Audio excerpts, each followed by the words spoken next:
Welcome to the Listen Up podcast, where we explore hearing loss, communication, connections, and health.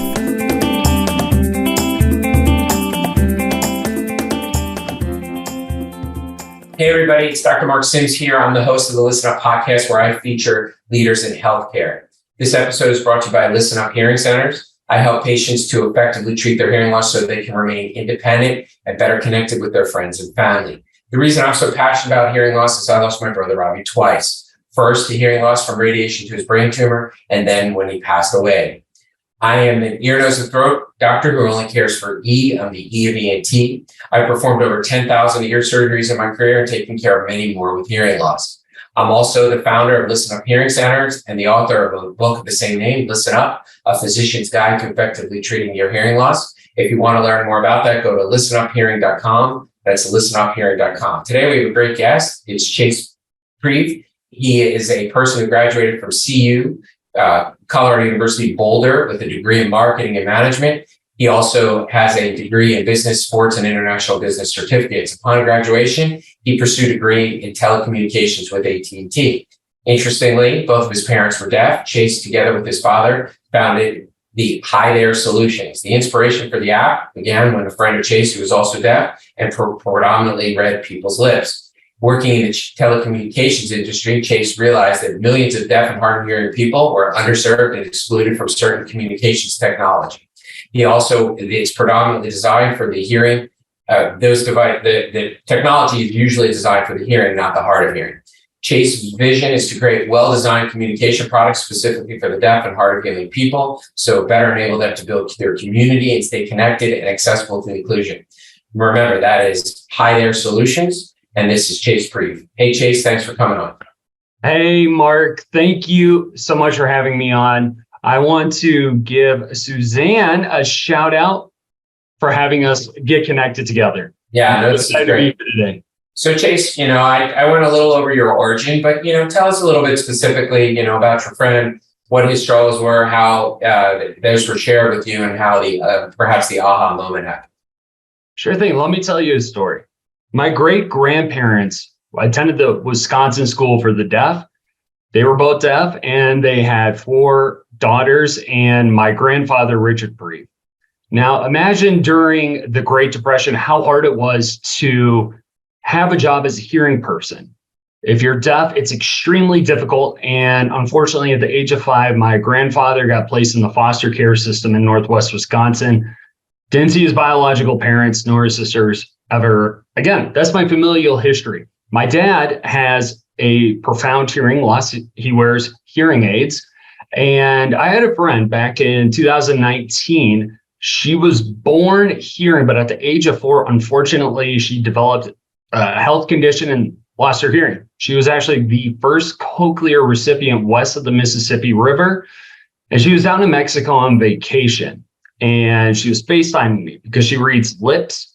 And unfortunately, the FaceTime connection wasn't very good. The video feed kept cutting out and we hung up. She was very upset. And I just said to my dad, hey, why doesn't FaceTime have real-time captions? And an hour later, we had this logo designed. We had our website built. The next day, we became an LLC. That's a little bit about me. That's a little bit about our history and our why. We just believe that accessibility should be a right, not a privilege. So it's an app, right? Yes. All right. So tell me about that. By your background, it says you're marketing and business management. That does not mean you are an app developer or God, no. And so tell me a little bit about that journey. In other words, so you say, there are many people with great ideas, but people who take it to fruition are to be admired. And so tell me a little bit about how do you go about, okay, I have an app. Well, what do I do next? If you got the logo, you got the website, but then you need the app to deliver for the logo and the website. So tell me a little bit about that process. That's interesting. Sure thing. So we launched in both the Google Play and Apple App Store in March 2022 in 10 languages, and it was quite a journey. Yeah, I have a telecom background, but I'm not a coder. My dad can barely even spell API. And so what we did was we went and hired a front-end developer, Kiwi Tech, back-end developer, Mission Cloud, who helps us with our AWS services, and we went from there. It's been a terrific journey. It's been really exciting because, my dad is my dad, and I'm also his boss. Well, interesting. And so, how did you find these people? It's not easy, right? So how did you go about finding them? So we went about Kiwi Tech just through a Google search. Again, our front end developer, and then our back end developer, just a Google search. That's all we did. And then we vetted out other companies as well. And we settled upon the one that we're currently with. And I'm really happy with the service we have. And it's just really great. So tell me a little bit about, so for you, that probably has more meaning than it does for me and a lot of the people on the podcast. Front end versus back end. It's fascinating so people understand, this isn't a simple undertaking. So explain to people the difference in the front end and the back end. Sure thing. The front end would be the user interface, how everything is laid out, the colors, the schematics, all that fun stuff. And then on the back end, it's basically how the app works, what it connects to up in the cloud, things of that nature. So meaning the front end is the buttons you press, the screen. The back end is the actual workhorse that does the speech to text? Yes. Speech to text, text to speech, American Sign Language to speech, all that. Yes. So it's the workings of the machine, how it actually works is the back end, and the front end is, hey, this color looks great. Oh, I can change the font size of the text and things of that nature. And so was this something that needed to be newly developed, or so that back end, as it were, so there are obviously already exists some speech to text backends, right? Right. We know if I take my smartphone, whether it's a Android or an Apple platform, and I speak into it, it by and large will do a pretty good job of turning it to text. So that exists. Did you use somebody else's, or did you build your own, or how do you go about that? Sure thing. So we built our own using AWS, and it's real-time video calling with closed captioning and instant messaging within the app. But help me understand that. So when you say you build it with AWS, that's Amazon Web Services. But who actually does the translation? Your software, or does it connect it with somebody who does the translation, or does it depend on the use case? No, it connects to AWS up in the cloud. They're the one that is doing the whole transcription, all the, speech, text, speech, the video calling, the volume, the different languages. It's all AWS. We don't know how to do it, my dad and I, frankly. So correct me if I'm wrong, but what I'm getting is the engine, the thing that does the actual, you put in one thing, you get something else in the end, is an AWS product that you interface with. Correct, yes. Okay, that's really cool. I didn't even know that was the case. So it makes sense, right? So why have, a totally different use than what you have? Why reinvent the proverbial wheel when you can kind of get it from AWS? Correct, yes. Okay. Yeah, so, it was just a matter of, hey, we really want to go create something new. We want to reinvent the wheel. We want to build the plane while it's taking off. So we went and did it.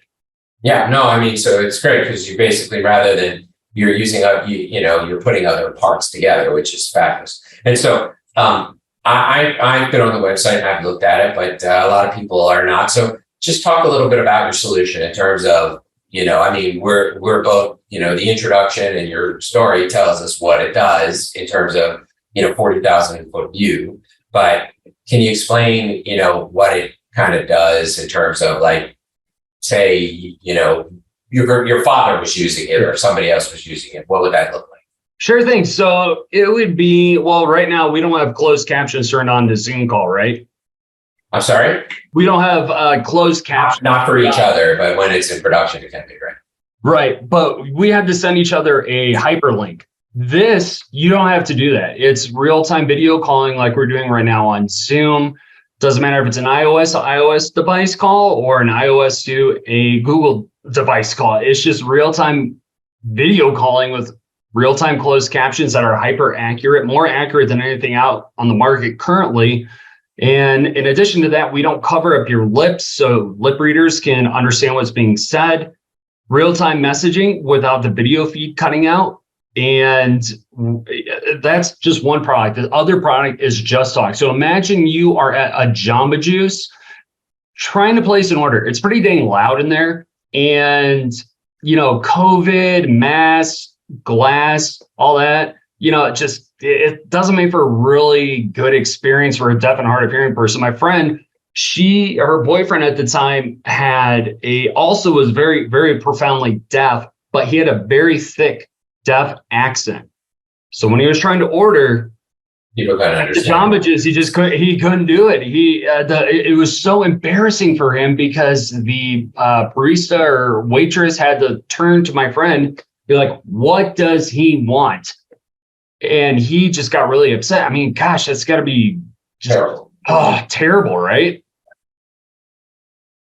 And so in lieu of that, he speaks into his phone. Right. And it will transcribe it to his order, correct? Correct. So it'll be transcribed via text. He or she can also text out, and it will play it out loud as well. So text to speech, speech to text. Also imagine being able to sign like hello or I love you, and it shows up not only as an animated emoji, but also verbal and text it out. Wow, so it translates ASL to text. Yep. Wow, that's pretty amazing. Thank you. Yeah. And so, in terms of your situation with your friend who was in Mexico, okay, so how would the app have improved that particular call? And if the video cuts out right now, you would have real-time captions on a call. Even if you couldn't hear me, you could still understand what was going on. You have the closed captions at the bottom. You can message me, all that great stuff. So the improvement from our market research is there's really no real-time closed captions over video call, over FaceTime. Furthermore, FaceTime, is not device agnostic, unlike us. So if my friend tried to FaceTime me and I have an Android device, well, she wouldn't be able to do that. Unlike us, we are able to provide that communication, provide a better experience, provide more accessibility, more inclusivity. That's awesome, Jay. So I'm trying to figure, is it a communication app in and of itself, or is it an overlay to other communication app? In other words, does it work with FaceTime or in lieu of FaceTime? In lieu of FaceTime. So it's a standalone app, standalone product. We're not trying to out FaceTime, but we're doing a pretty dang good job. As far as, you go look at FaceTime today on an iOS device and the captions, they are in beta testing. You go see them, you try and take a screenshot of how inaccurate they are. Your screenshot is just a black screen. It's nuts.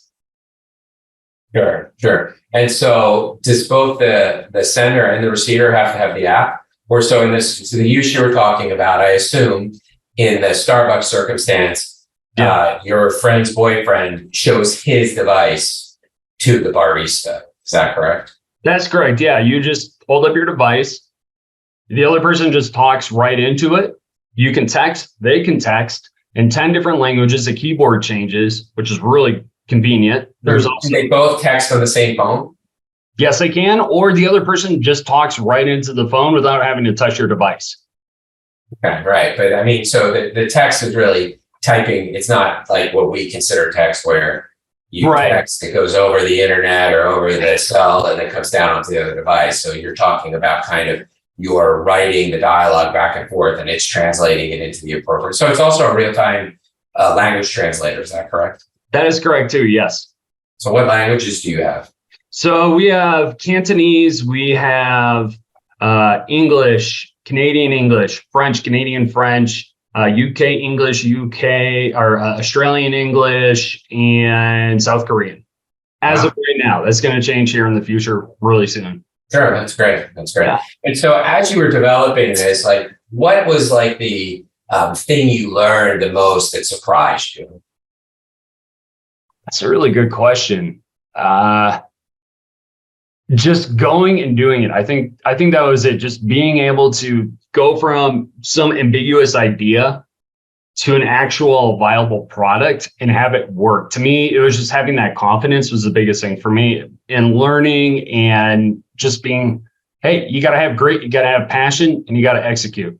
For me, that was the biggest thing. And so is this your full-time job? It is. I'm very lucky. Well, so I guess the issue is like, how long did you keep it afloat, or was it till you could, did you work 2 jobs? This is fascinating, right? In other words, I think everybody would love to just take the plunge, but sometimes that's not viable. Is that what you did? Did you just stop your other job and go full time on this? So I was working my full-time day job at a UCaaS provider, so Unified Communication as a Service company, and I just went and did it. I've been bootstrapping with my folks to make this happen, to maintain the, maintenance costs. And I'm very fortunate to have my mom, to have my dad, my fiance, to be able to support me where I can live with them. I can live at home and we can just go do this. That's great. So I'm sorry. So did you continued with your other job, or you just said, that's it? I'm out? Sorry. So, I did continue for a little bit, and then I just had to take the plunge. Like you said, I had to just go do it. I have to focus on this. This is my full-time job, and that's where we are today. And so where are you today in terms of number of users? Off the top of my head, I'm not sure in terms of number of users. We're going through a cap raise right now to increase that and execute on a go-to-market strategy. And we're targeting audiologists, hearing instrument specialists, all that great stuff, all those great places where we know our end users will probably end up, and we want to be there. Sure. And so, is it considered a beta test right now, or is it the full product you consider? So it is the full product, but we've been beta testing, if you would, since our launch in March of last year. That's how I would consider it. Just, hey, we know we can do better. We've taken our current users' feedback and we're making it better. We're working with our front end and back end, app developers to help us make it a better user experience. And so what are the things like in this time since your launch? So you're, for the listeners, this is July. So you're looking at 15 to 16 months out there. So what are some of the things you've learned and you've changed already? Pricing, I know we don't want to talk about that, but just... No, you can talk about it. It's just hard because, you did say you went from a yearly to a monthly pricing, right? Correct. Yeah, exactly. So that was a big thing. And then just speed of the captions and using our AI, just having it get more accurate as it learns over time. And so the more you use it, does it become more accurate for you? Yes. That's really cool. And so, in terms of this, you're going to roll it out to the hearing impaired provider community, right? And so is that for them to just use it as a tool to introduce to their hard of hearing patients? Or is there some strategy in terms of adoption strategy to partner with them? I think either's fine. I just wondering, from your perspective, from a business development perspective, what are you guys going?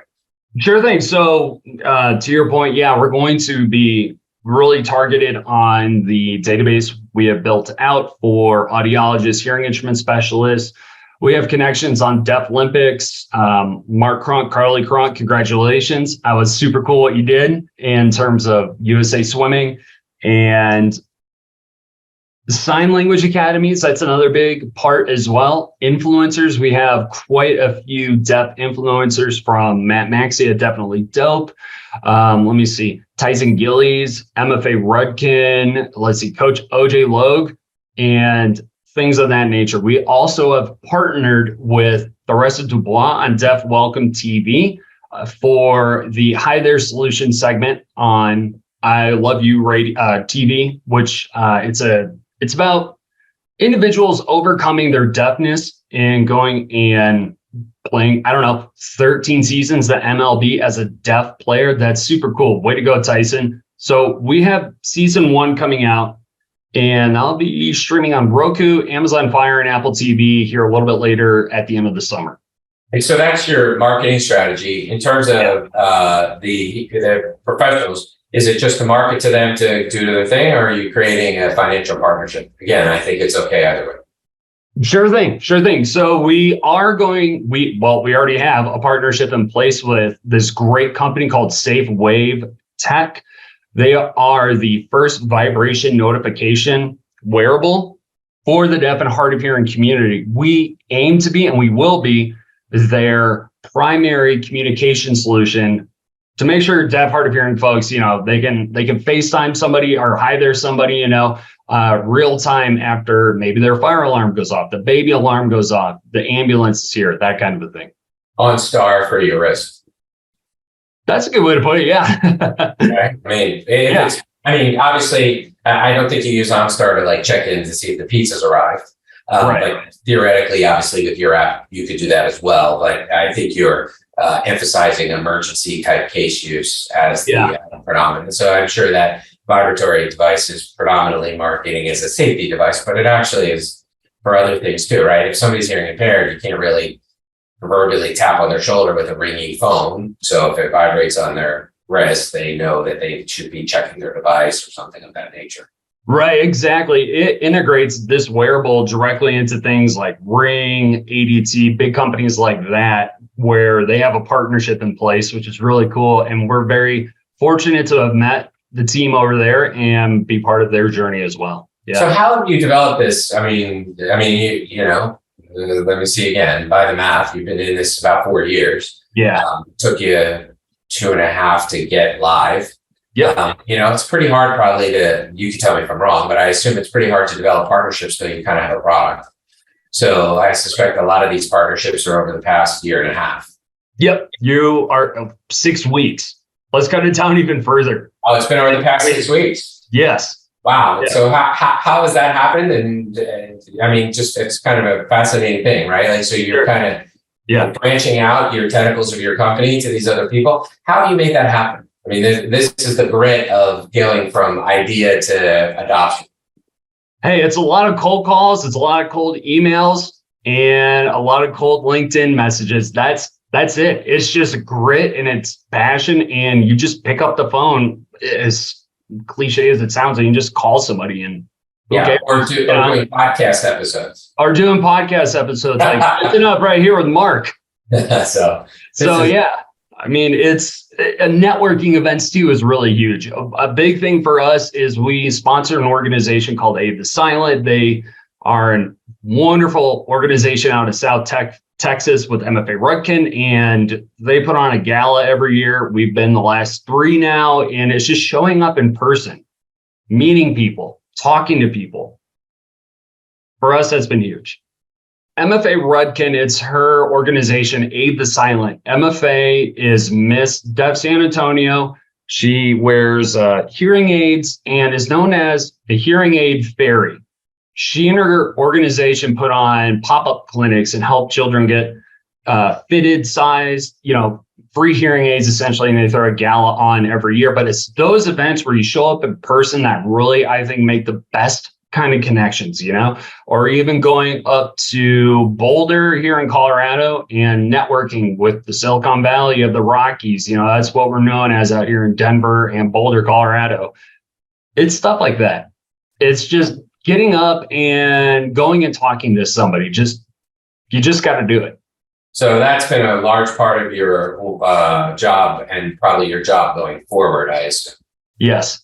Yeah. And so earlier, you talked about a database of providers. What are you going to do? Call them all? Mail them all? How are you going to contact all of them? So we've been doing a very proactive outreach via LinkedIn. And then as soon as we get a cap raise, we're going to do a mailing campaign and just send it out to different clinics. Just, hey, here's a little mailer talking about Hi There Solutions, or just things of that nature. So like mailing, emailing, and then we plan on hiring 2 interns to do the cold calls, because I can't do all of it. My mom can't do all of it. My dad can't do all of it. So that's what we aim to do. Yeah. So this is really a family affair right now. Oh my gosh. Yes. Yeah. It's awesome. I love it. You guys talk about anything besides Hi There Solutions at dinner? No, we really don't. It's very much, we want to make this work really, really well. So that's all we kind of focus on. Oh, that's great. It's a project match with passion. And so that gets you where you need to be, Chase. I really admire your grit, taking it from idea to fruition to growth. And that, as you know, there are many, many unsuccessful businesses that have tried this more than there are ones that make it. So you sound like you're well underway. Thank you. Yes, I think we have. We've won an award from Hearing Health and Technology Matters, AWS as well for Social Impact Partner. It's been fantastic. Not to plug myself too much, No, I mean, hey, those are other people's kudos to you. Yeah, it's validation for sure. Yeah. So, what's your favorite sound? I ask all my guests that. Well, what's your favorite sound? Is it the guitar in the background? Is that your favorite sound, or what's your favorite sound? It is. I've got the original Rolling Stones Out of Their Heads 1964 album. Cheap Trick is a big band that I like. So I really like the guitar. I'm a big blues guitar kind of a guy, and now R&B because my fiance, she is a professional R&B singer, and wow, they are crushing it right now as a band. I'm very excited. That is wonderful. So Chase, if people want to get a hold of you, how would they do that? Where would they go? And so tell it first how to get a hold of your app, and then how to get a hold of you. Sure thing. Google and Apple app stores, and then www.hitheresolutions.com. And then if you want to contact me directly, it's just chase@hitheresolutions.com. Yeah. So for the listeners, this is Chase Prieve from Hi There Solutions. He's the founder. Sounds like he's the CEO and chief bottle washer, and doing pretty much anything that needs to be done to keep the company moving forward. And it's Hi There Solutions, HITHERE solutions.com. You can get him on LinkedIn, send him an email. I know he's easy to get a hold of. And Chase, this has been a really great episode for you to introduce your app and your passions for what led to you developing it. I really admire it, and I'm rooting for you in terms of your cap raise. That's a capital raise, I think, is what you're talking about, so you can get more funds to be able to expand. And so it'll be interesting to watch how your wonderful organization grows over the next couple of years. I really think it's awesome. Awesome. Hey, Mark, thank you so much for your time today. Really appreciate it. Hope you have a good one. I'll see you around. You too. Thanks. Have a great night. Thanks for tuning in to the Listen Up podcast. We'll see you again next time, and be sure to click subscribe to get updates on future episodes.